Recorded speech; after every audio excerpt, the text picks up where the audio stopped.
Yes, I can understand that, but let's see what he says about that. And he's going to use the parable of Matthew 25, 10 to 13. But while they are on their way to buy the oil, the bridegroom arrived. Now remember, they're waiting for the wedding feast. The bridegroom arrived. The virgins who were ready went in with the bridegroom to the wedding banquet, and the door was shut. Later, the others also came. Lord, Lord, they said, open the door for us. But he replied, truly, I tell you, I don't know you. And then he says, therefore, keep watch, because you do not know the day or the hour. So in context, these virgins that had no oil, the 5 virgins that had no oil, and the 5 virgins with oil, the ones with oil, the oil representing the Holy Spirit, were allowed to go into the wedding banquet. The 5 without oil, without the Holy Spirit, had been burning their torch for God in the flesh. They went to go find oil. And when they come back, it doesn't say whether they have oil or not. It just says when they come back, Jesus says, I don't know you. So we know from Paul's teachings in Romans that they had not found oil. Because if they found oil, they would have been adopted by the Father. They would have the Holy Spirit, and Jesus would know them. So they do not know this. Now what he's going to state is if you miss this wedding banquet, you miss the opportunity to ever be in the Lord's kingdom. I disagree with this, and we're going to look at some scriptures that help support what I believe is the truth. So here he's going to keep going on. They're banging on the door, and the door was shut. And that's what the scriptures say.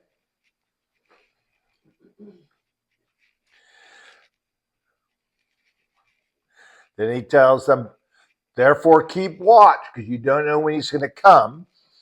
Later the others also came, and they said, open the door for us. Yet Jesus responded, I don't even know you.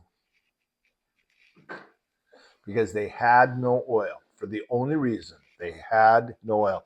Now, some teachers are teaching they don't have enough oil. Nelson teaches this all the time.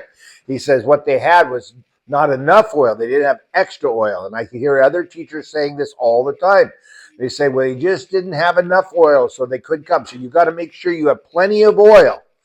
But the scriptures don't say that. They said these 5 had oil, these 5 did not have oil. They all had torches they were burning for Christ. God says to burn your torch for Christ. But 5 of them were burning those torches in the Spirit with the Spirit's oil, and 5 of them were burning it in the flesh. And this is what we see today all over this world and all over the churches. So then he's making the correlation that, well, hey, if you don't get in the wedding, you are not going to get into God's kingdom. And he says that everyone is left behind is lost. And I can understand that understanding, but there are other scriptures which show us that this might not be true. All the scriptures really tell us is they aren't allowed into the wedding feast, not into his kingdom. Don't say anything about the kingdom. In context, it was the wedding feast.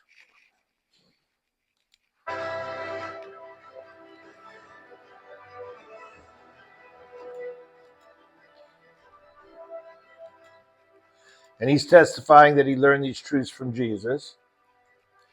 And then he goes on about his testimony of how he learned, and this is part of his testimony of how he was saved. Okay, so we're going to look at that. And is it true that everyone that does not make it into the wedding feast is totally lost? I always heard that they are at that point. Okay. Pete, what do you think?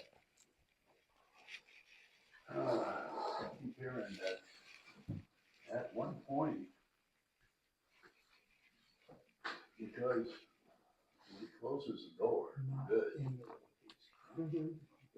there is no salvation. Because After that point. people are not going to change from Islam to Christianity after that. You know, only you can see them when the Islamic Muslims are talking. You can see it; it's burnt into them. You know, that's why they're so high on Muhammad and Allah. Yeah. And notice that over in Iran, because you don't say anything bad about the Quran. No. No. And because he is a minister to Islam, his doctrine is going to be bent that direction. I believe what he doesn't understand is the difference between those who are seeking the Lord with the Holy Spirit with them and those who are seeking the Holy Spirit with the Holy Spirit in them. And Jesus clarified that. Remember in John, where Jesus says, you know the Holy Spirit, I'm sending him to teach you. You know who he is. And they look at him with blank faces. No, who is he? He's been with you. Remember, Peter, when you said I was the Son of Christ, I was the Messiah, and I said to you, the Holy Spirit revealed that to you. So he's reminding them the Holy Spirit's been with them. But then he says the kicker here, he will be in you. So there's two ways the Holy Spirit works in all people's lives, whether you have ears to hear or don't. One is when he's with you, and one is when he is in you. And the difference being is once he's in you, the Father has put him in you and sealed you. That's how he sealed you. And he's sealing you for the purpose that all the spiritual warfare, all the spiritual angels, both on God's side and against God, can see that you belong to God. Then the rules are changed for those who belong to God. Just like Job. Remember Job? And we can see that because God had chosen Job, Satan says, you don't let me do anything against Job because he was sealed. So what scriptures help us understand that he may not have this quite right? And those scriptures are going to be the letters to the seven churches. Now, I've got the Hebrew Gospels. So this is the English translation of the Hebrew written Gospels up here.